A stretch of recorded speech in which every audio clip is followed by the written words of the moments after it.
Alô, Charla 10, a parada é a seguinte, peça sua forneria original, franquias espalhadas por todo o Brasil. Agora, já passou por tudo em relação ao Palmeiras. O Botafogo também não dá nem pra falar agora.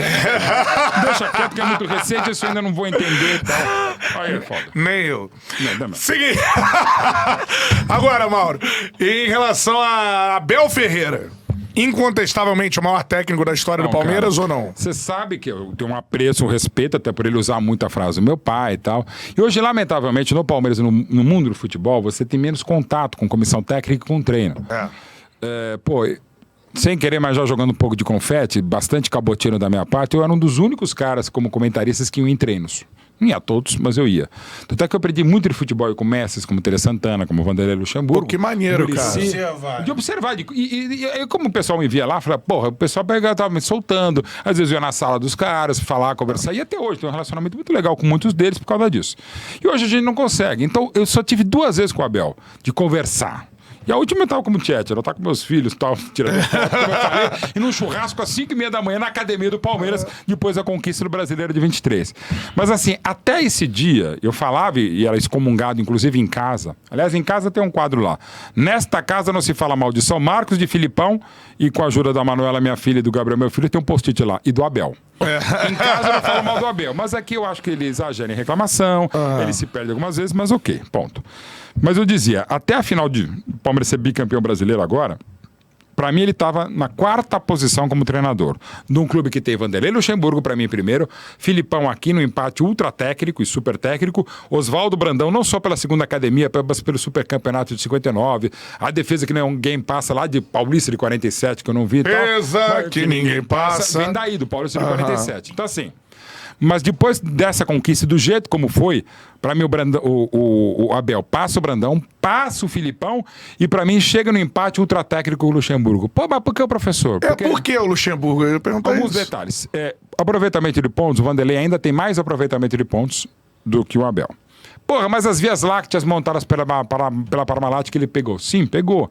Mas vem cá, quando ele chega ao Palmeiras em 93, o Luxemburgo, ele chega no 16 de abril de 93, assina um contrato às 2h30 da tarde, e à noite vai jogar com o time treinado pelo treinador do Sub-20 interino Raul Pratalho para ganhar do Vitória por 1-0, gol do Maurílio, e seguir na Copa do Brasil quando seria depois eliminado pelo Grêmio. Mas ok.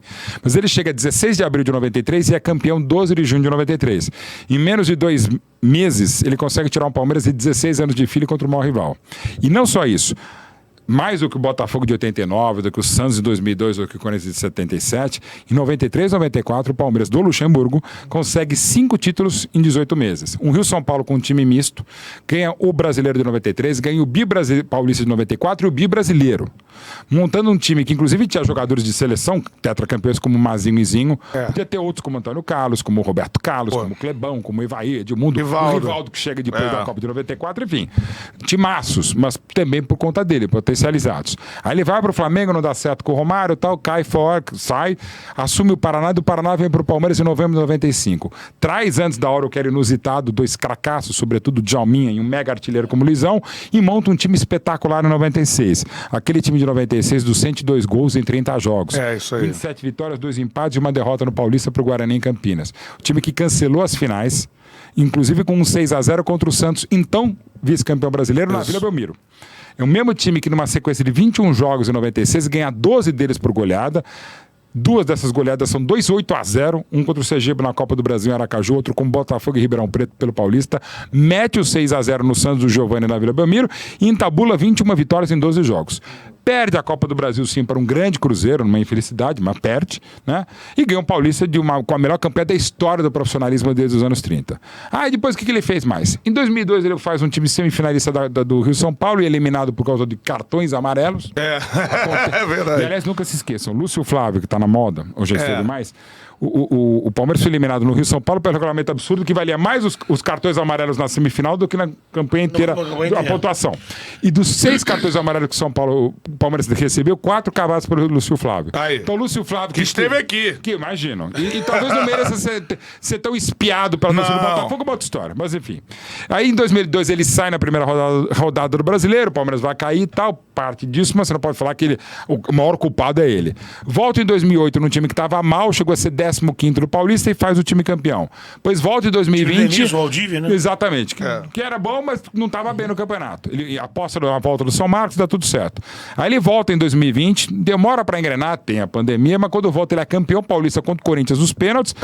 Tá mal no Brasileiro, perde pro Coritiba derrubado. Palmeiras vai atrás do Ramírez, não dá certo. Pensa no Reis, é a 5ª ou 6ª opção tal de Abel Ferreira. É meu homem. Tá lá no PAOK da Grécia. Inter, né? Do Inter, que era o cara que eu queria, Independente Del Valle. Ainda teve também São Paulo, interesse. Não, teve. Não, São Paulo já tinha sido antes. Que ele recusa. Aí veio o Luxemburgo, ele recusa, não quero, tá, não sei o que lá. E assim, aí veio o Abel Ferreira, eu falei, porque aquele cara que ganhou do Abel, que é o Abel ex-Braga, né? Jesus. Lembra do Jorge Jesus na Copa.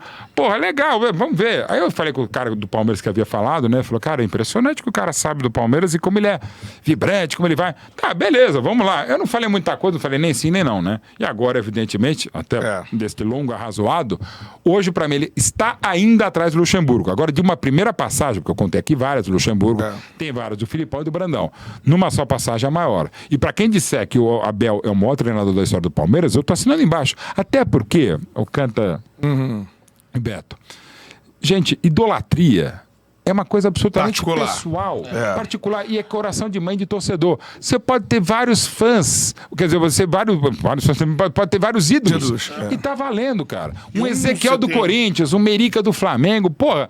O Ronaldo Angelique é um ótimo zagueiro, mas, pô, tecnicamente, é um Juan. Não, mas é um puta ídolo, foi fundamental em 2009. Então, assim, cara, agora, o Daverson, cara. Então. O Daverson pro Palmeiras, o Daverson entrou na torcida do Flamengo é normal. O Romarinho entrou na do Palmeiras, velho. Faz parte. Agora, e é de cada um. Qual é, meu parceiro? Curtiu esse corte que você acabou de ver? Então se inscreva no Charla pra dar uma moral pro melhor podcast de esportes do Brasil. Tamo junto.